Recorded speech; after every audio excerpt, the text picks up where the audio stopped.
Okay. You ready? Let's go. Okay. Hey kids, we're really excited to be talking to you about this really neat opportunity. It's called Navy SEALs Platoon 77. Platoon 77. It has everything to do with teamwork. But what does Navy SEAL stand for? Well, I think now you're old enough, these kids, my little kids that they're going to work with will not know, probably, but Navy SEALs, according to most people, is the most elite special forces. And you can look it up on YouTube. All right. That's the reason we're dressed. Yeah, and we will always be dressed like this, and once you get some rank, we already have outfits for them. So for these kids, what does the word SEAL, so Navy SEAL, what does SEAL stand for? Well, we have an acronym because in this program, you are targeted, and Jared will talk to you about what we're looking for. You're targeted to help build teams, and you'll have to be part of the team. Everything will be team, team, team, team, just like Jared. So it's all about the individual. There's no I in team. Oh. All right, here we go. SEAL. See and look for facts. And this is going to be in the Bible. All of us will learn about, we'll talk about it later, and Jared and I will share our answers for homiletics, but we call it reconnaissance, and we'll define that to you later. E, we're going to enjoy the joy of the Lord in all circumstances, and we're going to give you bad circumstances, which are maneuvers and training. No training is all that fun, so we're going to make sure you have to work a little bit. A, apply. You've got to put in practice what you're going to learn, and that's what the teamwork is about, called operations.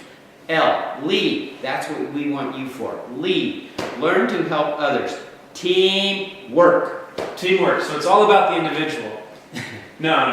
It's all about teams. But so here's the thing. Our question to you is do you want to be a part of a team?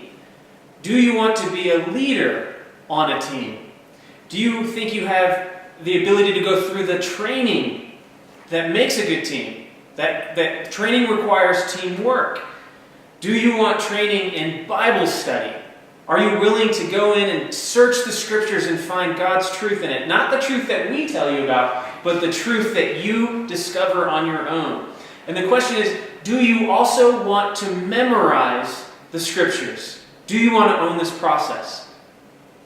And if you don't, please, we don't want you. I'm thinking though, there's going to be some people seeing this that are going to say, yes, right. I can rise to the occasion. I know that, yeah. And it's for those who want, it's not ability, it's availability. All the homework is not school. This is not school. You're graded on effort. Totally different. Because effort is what Navy SEALs is all about. Awesome. So, nobody's left behind. there's nobody left behind. Now, we have to turn the camera. I have to grab some stuff. Here we go. We got it. We're going to go through some homiletics quickly.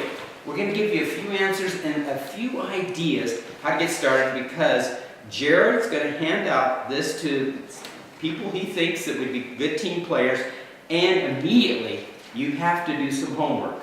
And you have a few weeks, and your homework has to be turned in to both Jared and myself. They'll copy it for you there. If you want to be a leader. Yeah. If not, you can do the homework, but we don't need to see it. So let's talk about reconnaissance. The first thing, those of you who worked with me before, you've heard the term homiletics. You know what that is? I do. I know what a homiletics is. Okay. I preach all the time, so I have to dig into Scripture, ask questions, and discover what is the Bible saying in this section of Scripture on this topic. And I let the Bible speak. Exactly. It is a method of Bible study.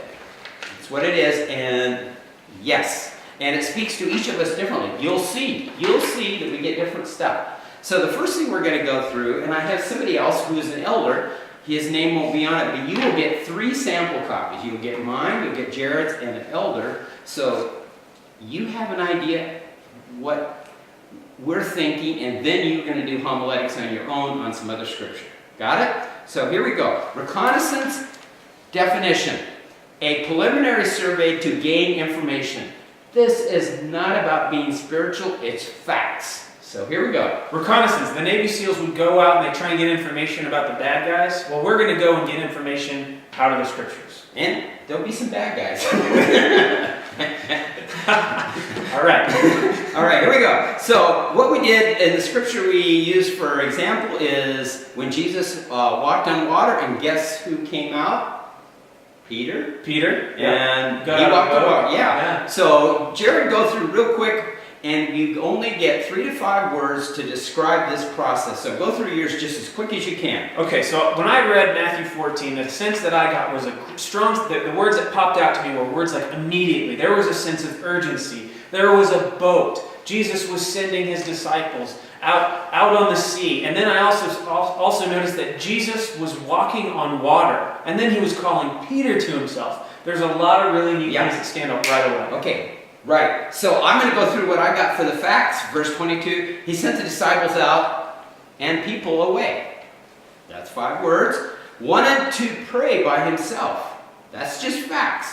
Disciples, big waves, big trouble. 3 a.m., Jesus walks toward them. Verse 26, thought Jesus was a ghost. I thought that was important. I'm here. I noticed when it said Jesus was worshipped. Yes, that's right. I'm here, but don't be afraid. Peter wants to surf. Jesus says, come surf. Peter realizes this is dangerous. Jesus saves Peter. That's all I got from that. And let's go. That's called reconnaissance. That's just the facts, how I saw him. Jared gave you an idea of how he saw him.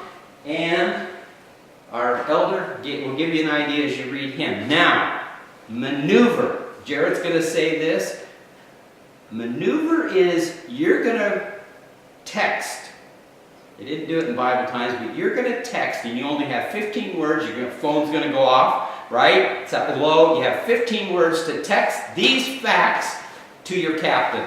So I'm going to text Tom right now. Okay, 15 words, and this is what he's going to say, what he saw in the scripture. We're ready? Hopefully it makes a little bit of sense. The hard part about doing homiletics and digging into scriptures is giving language to what we're seeing. So here we go. Sending his disciples out to sea, Jesus miraculously walked on water and later was worshipped. Exactly. How many words?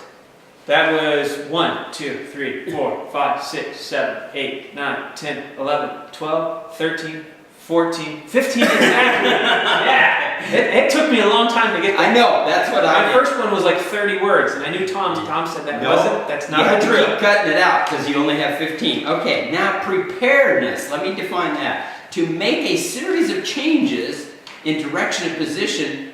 Oh, that was maneuvers. The state of being prepared, especially for war. Okay, what do we see in these verses to help us prepare? I think we know that good and evil is war. If not, they need to watch Lord of the Rings or something. Yeah. Okay, so what do you have that will help us get prepared? What do you see are some of the basic truths there?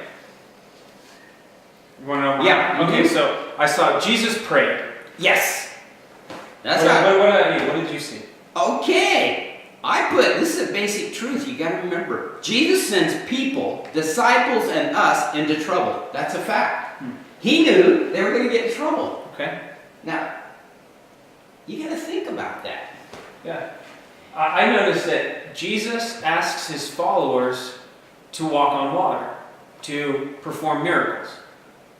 So we're going to go out and step out on faith. Jesus requires his disciples to step out in faith. Yeah, and we'll keep going because you'll be able to read our papers. Now, training. Subject to discipline and instruction to make proficient or fit.